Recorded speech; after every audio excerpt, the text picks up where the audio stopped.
우리 인생은 그리 간단하지가 않습니다. 하나님께서 한 사람도 똑같이 지으신 사람이었고 각각 하나님의 형상대로 다양하게 지으셨기 때문이기도 하고 또 주신 상황도 사람마다 다 다르기 때문입니다. 그런데 이렇게 간단하지 않은 인생이 간단하게 구분이 됩니다. 순종과 불순종이라는 그 길로 인생이 간단하게 구분이 됩니다. 앞서 요나단이 어떻게 믿음으로 블레셋 진영에 들어간 것인지, 그리고 또 하나님께서 어떻게 함께 하시면서 요나단을 통해서 이스라엘 가운데에 구원을 베풀어 주시는지 우리가 말씀을 통해서 살펴보았습니다. 오늘 말씀에서는 이런 큰 승리를 얻는 가운데에 사울이 보이는 어이없는 모습, 그리고 그 결과에 대해서 묘사를 하고 있습니다. 바로 불순종과 그 결과에 대해서 말씀하고 있다는 것입니다. 도대체 사울이 어떤 모습을 보여주는 것인지 우리가 이제 함께 말씀에 귀를 기울이면서 반면교사로 우리에게 주시는 메시지를 듣도록 하겠습니다. 자, 오늘 말씀 16절과 17절을 보시면 이스라엘 진영에서 파수꾼이 내다보니까 블레셋 진영에서 허다한 사람들이 무너지고 이리저리 흩어지는 이런 모습이 관찰되고 있습니다. 그래서 사울에게 보고를 하니까 자, 점호해보라. 우리 가운데 누가 나갔는지 점호해보라. 점호해보니까 누가 나갔습니까? 요나단과 그 부하 병사가 나갔습니다. 자, 그렇다면 사울이 이 상황에서 어떤 판단을 내려야 할 것인가? 요나단과 그 부하 병사가 블레셋 진영에 들어가서 저 진영을 휘젓고 있구나. 하나님이 그들과 함께 하시겠구나. 이런 판단을 내려야 되는 거예요. 자, 그렇다면 그 다음의 판단은 무엇이어야 될까요? 여러분, 요나단과 부하 병사 단 둘이서 블레셋 진영 가운데 들어가 있습니다. 뒤돌아볼 것 없이, 잴 것 없이 적진으로 달려 들어가 그들과 합류해서 싸워야 되는 거 아니겠습니까? 자, 그런데 이 상황에서 사울이 어떤 판단을 내리고 있는가? 함께 18절 읽어보도록 하겠습니다. 시작. 사울이 아히야에게 이르되 하나님의 궤를 이리로 가져오라 하니 그때 하나님의 궤가 이스라엘 자손과 함께 있음이니라. 여러분, 하나님의 뜻을 구하면서 기다려야 할 때가 있는가 하면 순종으로 행동에 옮겨야 할 때가 있습니다. 지금 사울이 마주하고 있는 순간은 하나님 뜻을 기다리고 구할 때 아닙니다. 블레셋 진영에 지금 하나님께서 보내신 큰 떨림이, 큰 공포가 임하고 있고 블레셋 군대는 무너지고 있어요. 이리저리 흩어지고 있어요. 블레셋 진영으로 들어간 요나단과 그 부하 병사를 통해 하나님이 일하고 계신다는 것입니다. 그러면 사울은 빨리 그 전장으로 들어가서 이 두 사람과 합류해서 원수들을 쳐 죽여야 되는 이런 상황이라는 거예요. 자, 그런데 사울은 제사장 아히야에게 하나님의 언약궤를 가져오라. 이렇게 명령을 내리고 있습니다. 순종하고 행동해야 할 때인데 오히려 하나님 뜻이 무엇인지를 묻겠다고 언약궤를 가져오라고 하고 있어요. 여러분, 정말 하나님 뜻을 물으려고 하는 걸까요? 주저하고 있는 거 아닐까요? 제가 이런 이야기를 드리니까 아마도 혼동이 되시는 분들이 혹 계실 것 같아서 여러분들의 이해를 돕기 위해 설명을 좀 드려야 할 것 같습니다. 하나님의 뜻을 기다리면서 묻는다. 이거 옳은 이야기 아닌가? 하나님 뜻을 구한다는 것은, 그런 때가 있다는 것은 무엇이고 순종해서 행동해야 할 때가 있다는 것은 무엇인가? 자, 기도원의 예를 들어보면 이 부분이 잘 드러납니다. 여러분께서 사사기 6장을 읽어보시면 겁쟁이 기도원이 포도주 틀에서 미디안 사람들에게 안 들키려고 밀을 타작하는 것을 읽을 수가 있습니다. 그때 여호와의 사자가 기드온에게 찾아와서는 큰 용사여 여호와께서 너와 함께 하시도다. 이런 말을 듣자 기드온은 속에서 쌓여있던 의문을 여호와의 사자에게 토해냅니다. 아니 여호와께서 우리와 함께 하셨다면 어째서 우리가 미디안에게 이런 괴롭힘을 당하고 이런 고난의 세월을 보내야 하는 겁니까? 그때 여호와의 사자가 뭐라고 대답을 하는가 하면, 그래 네 마음 잘 이해한다. 이스라엘이 이런 고난을 당한 것은 이런저런 이유 때문이고 하나님을 등지고 죄를 지었기 때문이야. 여러분, 사사기 6장에 이런 내용 없습니다. 오히려 여호와의 사자는 가라. 가서 미디안을 쳐서 이스라엘을 구원하라.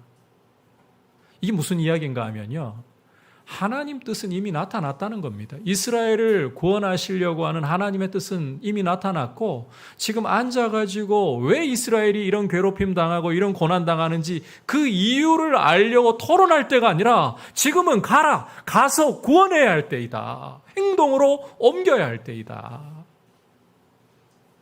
여러분, 이렇게 하나님의 뜻을 분별해야 할 때가 있는가 하면, 하나님의 뜻이 나타났다면 순종으로 행동으로 옮겨야 되는 거예요. 행동할 때가 있는 거예요. 오늘 말씀으로 다시 돌아와서 사울의 경우를 보면 지금 사울은 하나님의 뜻을 물을 때가 아닙니다. 여러분, 이스라엘 백성, 뒤에서 우리가 이 부분 보겠지만 이스라엘 백성들 전부가 블레셋 진영이 이렇게 무너지는 것을 보면서 요나단과 하나님이 함께 동역하면서 이 일이 이루어지고 있구나 알아봐요. 이스라엘을 구원하시는 하나님의 뜻이 나타났다는 거예요. 그러면 달려가야 되는 거예요. 그런데 지금 이 순간에 하나님 뜻을 묻겠다고 시간을 지체하고 있으니 이 상황이야 전쟁 초반이니까 이해할 수 있다라고도 쳐보죠. 그런데 진짜 문제는 그 다음에 나타납니다. 함께 19절과 20절 읽어보겠습니다. 시작. 사울이 제사장에게 말할 때에 블레셋 사람들의 진영에 소동이 점점 더한지라 사울이 제사장에게 내 손을 거두라 하고 사울과 그와 함께한 모든 백성이 모여 전장에 가서 본즉 블레셋 사람들이 각각 칼로 자기의 동무들을 침으로 크게 혼란하였더라. 여러분, 언약궤 가지고 오라고 했으면 하나님 뜻 물으려고 했던 거 아닌가요? 그랬으면 물어야죠. 이제 이왕 가지고 오라고 했으면 하나님 뜻을 정확하게 물으려고 해야죠. 그런데 블레셋 진영을 바라보니까 진영이 점점 더 소란해지고 점점 더 무너지면서 흩어지는 모습이 보이거든요. 이때 사울이 어떻게 하고 있습니까? 제사장 아히야에게 내 손을 거두라. 제사장이 아마도 하나님 뜻을 묻기 위해서 손을 들고 기도하려고 했던 것 같아요. 그런데 내 손을 거두라. 그러니까 자기 생각에 눈앞의 상황이 안개 낀 듯이 불투명하고 자기에게 불리해 보일 때에는 하나님께 묻고 의지하는 것처럼 행세를 하다가 이제 자기에게 상황이 유리하게 돌아가고 상황이 괜찮아 보인단 말이에요. 이런 때가 되니까 하나님을 내팽개쳐 버리는 거예요. 여러분, 이게 사울의 모습이라는 겁니다. 이걸 보면 앞서 13장에서 사울이 사무엘의 말을 듣지 않고 하나님을 기다리지 않고 하나님께 불안감에 쫓겨 제사를 드렸잖아요. 그때 하나님께서는 사무엘을 통해서 왕의 나라가 길지 못할 것이고 이제 하나님께서는 자기의 마음에 맞는 사람을 택하여 당신을 대신해서 지도자로 세우실 것입니다. 이 말씀을 하셨는데 여러분, 오늘 말씀에서 보니까 이 하나님의 말씀이 결코 불합리한 게 아니죠. 사울은 연약함 때문에 하나님 말씀에 순종하는 데 실패한 게 아니라는 겁니다. 애초부터 하나님 말씀 순종하지 않고 있다는 거예요. 처음 하나님의 선택을 받아서 기름 부음을 받고 여호와의 영이 임했을 때에는 그때는 하나님의 통로로서 이스라엘을 구원하고 나라를 비교적 잘 다스리는 것 같았습니다. 그런데 사무엘을 통해서 고별 설교가 주어지고 이런 말씀 들었잖아요. 여호와의 말씀에 순종하지 않으면 왕이라도 여호와께서 멸하실지라. 이 이후에는 이제 시험의 때가 온 것인데 만 2년 만에 지금 하나님을 이렇게 대하고 있어요. 하나님을 의지하지 않았다는 거예요. 사랑하지 않았다는 거예요. 여러분, 이게 비단 사울만의 모습인가? 우리는 오늘 이 말씀 보면서 우리 자신을 좀 돌아보아야 합니다. 내 앞에 있는 상황이 안개가 낀 듯이 하나도 제대로 보이는 것이 없고 불확실해 보일 때에 다급해져서 하나님 의지하는 것처럼 보이다가 내 삶의 상황이 유리하게 돌아가고 나한테 잘 풀리면서 길이 잘 열린다고 생각할 때 사울처럼 하나님 뒤로 던져버리는 이런 모습이 혹시 우리에게 있지는 않습니까? 여러분, 이것은 큰 불순종이고 하나님을 이용하려는 태도밖에는 아닌 것입니다. 하나님을 의지하고 하나님을 사랑하고 하나님의 말씀에 순종하는 길로 걸어가시려고 하는 저와 여러분 될 수 있기를 주님의 이름으로 축복합니다. 여러분, 불순종은 하나님을 이용하는, 내 편의대로 이용하는 것은 큰 죄이다. 우리 안에 이게 가슴에 새겨져 있어야 돼요. 다시 한번 강조할게요. 여러분, 나한테 상황이 불리하고 내가 공공에 처해 있을 때에 그때는 하나님께 매어 달리면서 하나님 살려주세요. 하나님 도와주세요. 지금 내 길이 너무나도 급박합니다. 하나님 도움 아니면 나는 이 문제 해결할 수 없습니다. 그런데 문제가 해결되고 난 후에는 하나님 온데간데 없고 이건 하나님 이용해 먹는 거예요. 내 편의에 맞춰 하나님을 이용해 먹는 거예요. 하나님께 불순종하는 것이라는 말입니다. 이런 불순종이 참 무서운 것이다.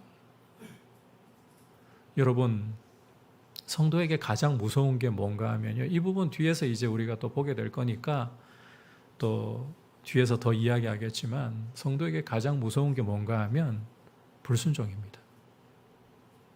우리는 돈이 없으면 불안하고 겁이 납니다. 건강이 무너져 내려도 겁이 납니다. 우리 자녀들이 바라던 진로대로 가지 못하고 인생이 꼬이는 것처럼 보이면 또 겁이 납니다. 그런데 여러분, 성도에게 가장 겁나고 성도가 정말 무서워해야 할 일은 불순종하는 거예요. 그것보다 겁나는 게 없어요. 왜 이렇게 불순종을 겁내야 하는가?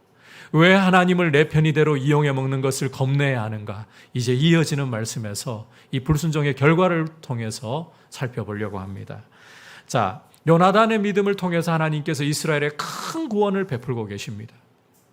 여호와의 구원은 사람의 많고 적음에 달리지 않았다라고 하면서 하나님이 올라가라는 표징을 주시자, 신호를 주시자 자기를 내어 던졌던 그 요나단을 통해 지금 이스라엘에 큰 구원이 일어나고 블레셋은 자중질환이 일어나서 서로 죽이고 난리가 난 상황입니다. 자, 그렇다면 이런 상황은 어떤 때라고 했습니까? 이스라엘이 전장으로 달려가서 힘을 내어서 원수들을 쳐서 승리를 쟁취해야 될 상황입니다. 힘을 내어서 원수들을 쳐야 할 상황이라는 거예요. 자, 그런데 이런 상황에서 사울이 정말 어이없는 맹세를, 예측할 수도 없었던 맹세를 이스라엘에게 시키고 있습니다. 함께 24절 말씀을 읽어보도록 하겠습니다. 시작. 이날에 이스라엘 백성이 피곤하였으니 이는 사울이 백성에게 맹세시켜 경계하여 이르기를 저녁 곧 내가 내 원수에게 보복하는 때까지 아무 음식물이든지 먹는 사람은 저주를 받을지어다 하였습니다. 그러므로 모든 백성이 음식물을 맛보지 못하고. 자, 이 전쟁의 날에 이제 이스라엘이 블레셋을 쳐서 승리를 쟁취해야 할 이런 날에 백성이 피곤했다라고, 그리고 32절을 여러분이 읽어보시면 심히 피곤했다라고 말씀하는 것을 읽을 수가 있어요. 이스라엘이 심히 피곤했다. 자, 이 격렬한 전쟁의 상황이니까 적들을 쳐서 죽이면 여러분, 우리가 전쟁 영화를 보면서 편하게 감상하는 것뿐이지, 전장에서요, 이 무기도 없잖아요, 이스라엘이. 농기구 들고 그렇게 사람을, 적군을 쳐서 죽인다. 한번 생각해 보세요. 얼마나 힘들겠습니까? 몇 명만 죽여도 사실 이게 손에 힘이 빠져가지고 들고 있는 이 몽둥이든 농기구든 막 이게 무겁게 느껴지고 손이 후덜덜 할 거예요. 모르겠습니다. 치열한 전장이고 사람이 죽어나가니까 그 생각도 없이 계속 휘두르고 있을지도 모르죠. 그러다 보면 금세 피로가 누적이 되겠죠. 그런데 오늘 말씀은 그래서 이스라엘이 피곤한 게 아니라고 말씀하고 있어요. 오히려 그 이유를 보니까 사울이 백성에게 저녁이 될 때까지, 내가 내 원수들을 보복할 때까지, 그때까지는 어떤 음식물이라도 입에 대지 말라. 입에다가 음식물을 대는 자는 저주를 받을지어다. 이런 맹세를 시켜버린 거예요. 그러니까 이스라엘이 지금 너무너무 피곤한 게 이 적군 병사들을 쳐서 넘어뜨려서 피곤한 게 아니라 못 먹어가지고 배가 골아가지고 지금 피곤한 거예요. 여러분, 과연 지금 이 사울이 시킨 맹세, 이 맹세가 옳은 것인가 우리는 따져봐야 됩니다. 자, 여러분께서 계속해서 25절부터 27절까지의 말씀을 보시면 백성이 수풀에 들어갔다가 꿀이 흐르고 있는 것, 이 고대의 천연꿀이라는 건 굉장히 귀한 겁니다. 꿀이 흐르는 것을 발견을 했어요. 굉장히 지쳐있고 피곤하다 했잖아요. 그런데 아무도 이 귀한 꿀에 손도 대지 못합니다. 하지만 딱 한 사람은 지팡이로 그 꿀을 찍어서 맛을 보아요. 누구입니까? 요나단이죠. 왜? 백성에게 사울이 맹세를 시킬 때 요나단 어디에 있었습니까? 전장에서 지금 격렬하게 싸우고 있었거든요. 그러니까 들은 바가 없으니까 지팡이로 꿀이 흐르는 것 보고 찍어가지고 맛을 보는 거예요. 자, 그렇다면 자, 여러분, 사울의 맹세가 옳다면 꿀을 먹고 난 후에 요나단 어떻게 되어야 합니까? 힘나면 안 돼요. 그런데 27절 끝부분 뭐라고 말씀하고 있습니까? 눈이 밝아졌더라. 여러분, 꿀을 찍어 먹으니까 뭐 손으로 듬뿍 떠가지고 입에다가 꽉 채워넣은 거 아닙니다. 그저 지팡이 끝으로 찍어가지고 입에 갖다 대기만 했는데도 눈이 확 밝아졌다. 그렇다면 이 사실이 사울의 맹세에 대해서 무엇을 보여주고 있습니까?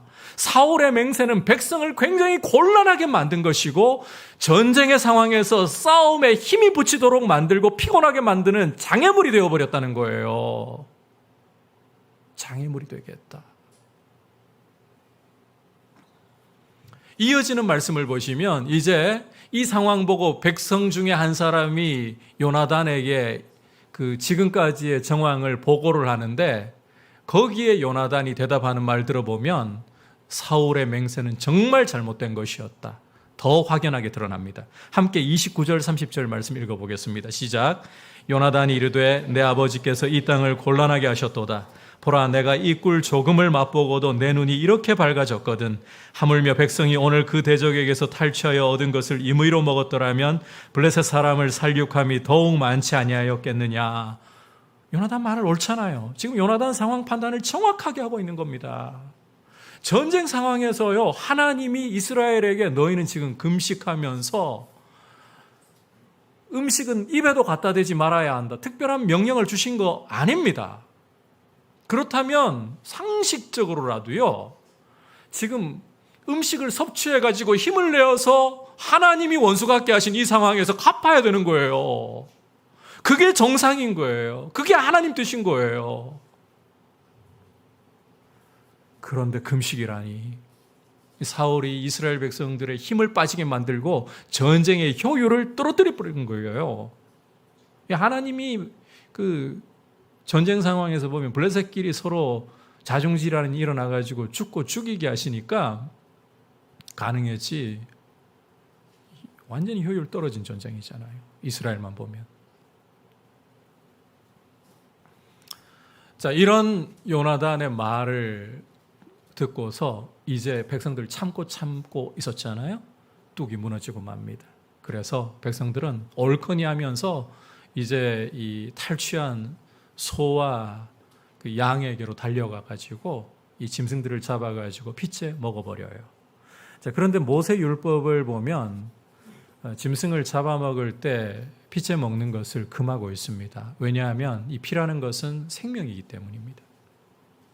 그러니까 이스라엘 백성이 모세 율법을, 하나님의 말씀을 어기는 일을 하고 말았다는 거예요. 자, 여기에서 이제 여러분께 질문을 한번 드려봅니다. 여러분, 이스라엘 백성이 이 모세의 율법을, 하나님의 말씀을 어기게 된 거, 이게 근본적으로 누구의 문제일까요? 요나단일까요? 아니면 백성일까요? 아니면 사울일까요? 여러분 어떻게 보십니까? 자, 우선 요나단은요, 상황 판단 정확히 한 겁니다. 지금까지 하나님과 함께 동역하면서 누구보다도 정확하게 상황을 보고 있는 거예요. 요나단의 잘못 아니에요. 그렇다면 백성이 비록 하나님의 말씀을 어기는 결과가 나와버리긴 했지만 그들은 고의로 하나님 말씀 어기지 않았습니다. 굶주려가지고 그냥 이 식욕 때문에 달려간 것뿐이에요. 정상 참작이 될 수 있는 문제라는 거예요. 그러면 근본 원인 누구에게 있습니까? 이 문제의 원인 누구에게 있습니까? 사울에게 있다는 거예요. 사울이 맹세를 잘못 시켜가지고 백성들을 곤란하게 만든 거예요. 그리고 결국은 율법을 범하게 만든 거예요. 자, 상황이 이렇게 흘러가고 있는데, 그런데 사울은 어떻게 말하고 처신하고 있는가? 33절 사울부터 34절 중반부까지 우리 함께 읽어보면서 확인해 보겠습니다. 시작. 사울이 이르되 너희가 믿음 없이 행하였도다. 이제 큰 돌을 내게로 굴려오라 하고, 또 사울이 이르되 너희는 백성 중에 흩어져 다니며 그들에게 이르기를 사람은 각기 소와 양을 이리로 끌어다가 여기서 잡아먹되 핏째로 먹어 여호와께 범죄하지 말라 하매. 자, 함께 읽은 말씀 보니까 사울 모습이 어떻습니까? 마치 자신이 율법을 잘 준수하고 율법의 수호자가 된 사람처럼 행동하고 있지 않습니까? 이 무지몽매한 백성들이, 이 어리석은 백성들이 지금 상황 분별도 못하고 짐승을 잡아가지고 핏째 먹으면서 율법을 어기다니. 백성들 탓하면서요, 자기는 백성들을 올바른 길로, 율법의 길로 이끌어주면서 바로잡아주는 율법의 수호자인 척도 아닙니다. 그렇게 자신을 보고 있어요. 여러분, 적반하장도 유분수지. 자기를 아예 못 보고 있습니다.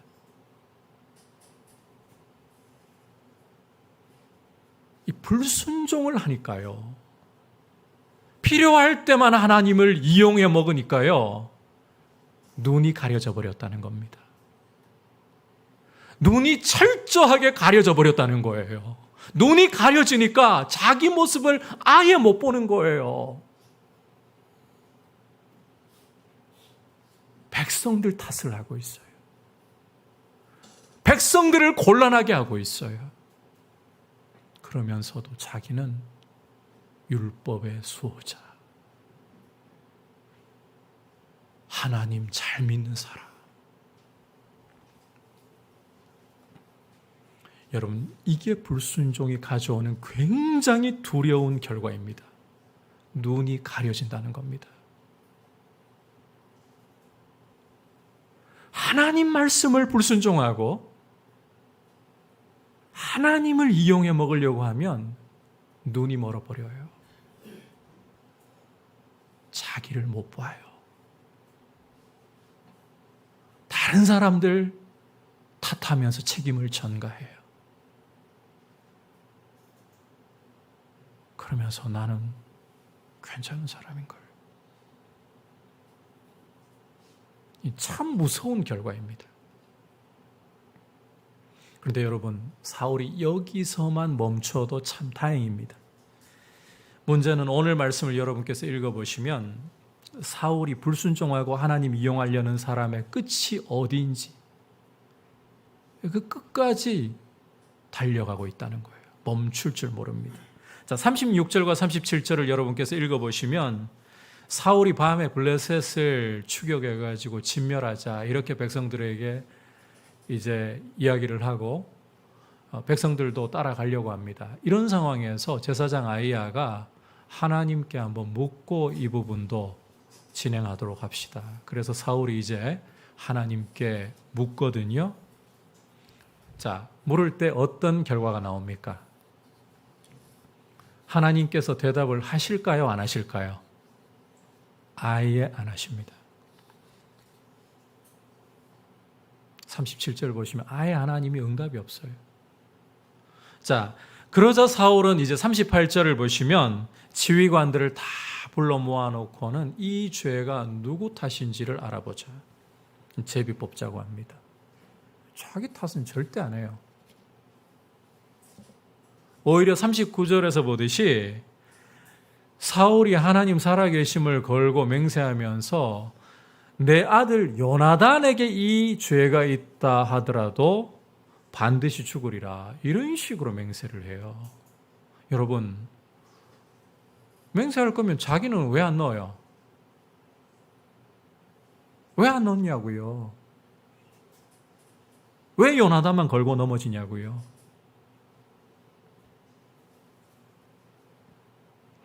자, 그리고 이제 드디어 제비를 뽑는데 참 이상한 일이 벌어집니다.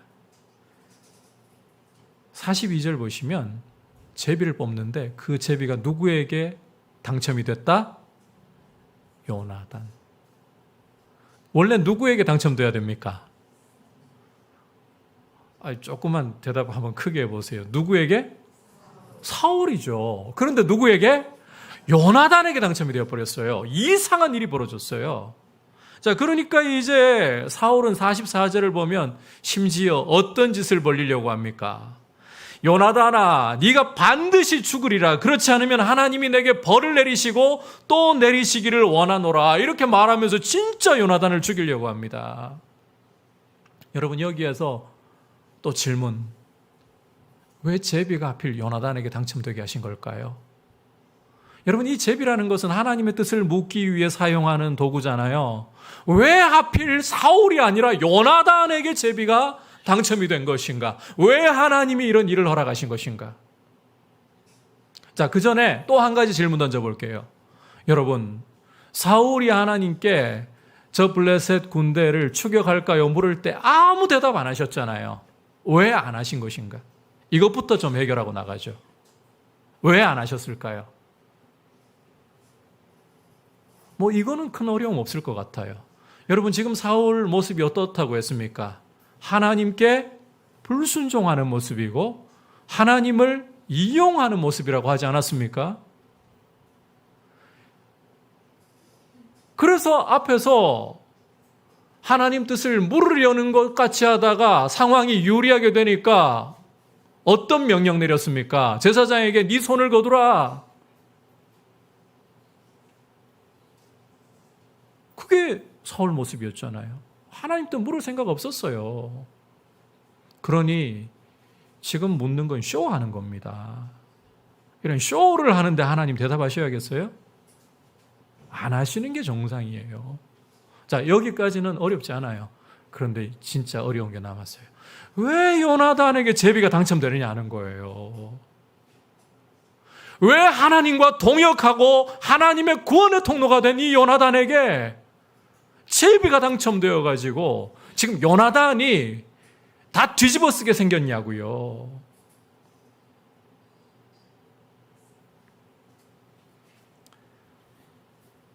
여러분, 결론부터 말씀드리자면 제비는 하나님의 뜻을 확인하는 결정적인 수단은 아닙니다. 하나님의 뜻을 확인하기 위해서 하나님이 사용하게는 하시지만 이것이 결정적인 하나님의 뜻을 분별하는 도구는 아니에요. 하나님의 뜻을 분별하는 가장 결정적이고 권위 있는 도구가 무엇일까요? 말씀인 거예요. 하나님 말씀이에요.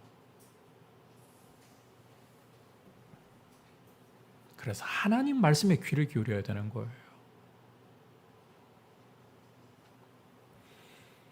그러니까 여러분, 아예 말씀에 귀 안 기울이는 이 사울에게 제비 뽑기, 이게 정확한 하나님 분별하는 통로가 될 수 있겠냐? 우리가 당연히 이렇게 생각을 해봐야 되는 겁니다. 그리고 오늘 말씀에서 이 제비 뽑기를 통해 가지고 우리가 분명히 볼 수 있는 한 가지 사실이 있습니다. 다른 부분은 말씀에 설명이 없기 때문에 더 이야기할 수 있는 부분은 없는데 이 부분까지는 분명히 말씀을 드릴 수 있어요. 이 제비 뽑기를 통해 가지고 사울이 어느 정도로까지 망가진 사람인지, 자기 기만에 빠져 있는지가 확연히 드러나고 있다는 겁니다. 여러분, 제비가 요나단에게 당첨되니까 사울이 어떻게 행동하고 있습니까? 말씀드렸잖아요. 하나님과 동역한 요나단, 이스라엘의 구원의 통로가 된 요나단, 이 요나단을 죽이려고까지 하는, 그러면서도 자기는 멀쩡한 것 같이 행동하는 자기 기만에 빠져 있잖아요. 여러분, 이 제비 뽑기는 이 요나단에게 제비가 당첨된 것은 이 사실을 극명하게 드러내버리는 거예요. 하나님이 요나단을 해롭게 하시기 위해서 요나단에게 이 제비가 당첨되게 하신 것이 아니라 우리가 이 상황 전체를 결론적으로 보자면 사울이 자기 기만에 빠져서 어떻게 망가져 있는가를 이걸 극명하게 드러내 보이시려고 오히려 요나단에게 제비가 당첨되게 하셨다. 이런 상황이라는 겁니다. 그리고요, 이 사울의 상황이 정말 처참한 게 이제 45절 보면 더 확실히 드러나고 있어요. 함께 45절 읽어보도록 할까요? 시작. 백성이 사울에게 말하되 이스라엘의 이 큰 구원을 이룬 요나단이 죽겠나이까? 결단코 그렇지 아니하니이다. 여호와의 살아계심을 두고 맹세하옵나니 그의 머리털 하나도 땅에 떨어지지 아니할 것은 그가 오늘 하나님과 동역하였음이니이다 하여 백성이 요나단을 구원하여 죽지 않게 하니라. 여러분, 상황 보니까 어떻습니까? 이 모든 상황 가운데 눈이 가려져 있는 사람 몇 명입니까? 단 한 사람. 누구? 사울밖에 없어요. 백성들도 다 알아요. 백성들도 지금 상황 판단이 다 되고 있다는 겁니다. 절체절명의 위기에 빠져있던 이 이스라엘, 숨을 수 있는 구멍만 나오면 어디든 백성들이 두려워서 다 숨고 도망갈 수 있는 기회가 있을 때 도망가자, 길르앗 땅으로 요단강 건너서 도망가던 이런 이스라엘의 큰 구원을, 하나님의 구원을 가져오는 통로가 된 사람이 요나단이다. 제비가 요나단에게 당첨되었다고 해서 이 사실은 부정될 수 없다. 백성들도 다 보고 있어요. 다 알고 있어요.